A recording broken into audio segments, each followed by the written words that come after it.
Ban చేసిన China manja అమ్మకాలు ఆగటం లేదు. ఎక్కడికక్కడ గుట్టు చప్పుడు కాకుండా విక్రయాలు జరుగుతుండగా వాహనదారులు తీవ్రంగా గాయపడుతున్నారు. హైదరాబాద్ అంబర్పేట్ ఫ్లైఓవర్ పై ద్విచక్ర వాహనదారుడు తీవ్రంగా గాయపడ్డాడు. మెడకు మాంజా చుట్టుకోవడంతో తీవ్ర రక్తస్రావం జరిగింది. ప్రస్తుతం హాస్పిటల్లో చికిత్స పొందుతున్నాడు. గోల్నాక నుంచి రామంతాపూర్ వెళ్తున్నాడు వీరయ్య.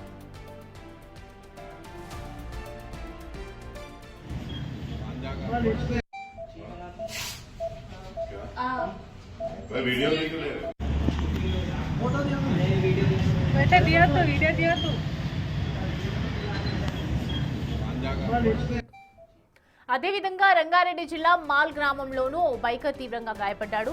మెడకు మాంజా తగలటంతో కింద పడ్డాడు. వెంటనే అప్రమత్తమైన స్థానికులు యువకుడు మధును హాస్పిటల్ కు తరలించడం జరిగింది. అండ్ ప్రస్తుతం ఆయనకు చికిత్స కొనసాగుతుంది. హైదరాబాద్ నుంచి నాగార్జున సాగర్ కి వెళ్తుండగా ఈ ప్రమాదం జరిగింది.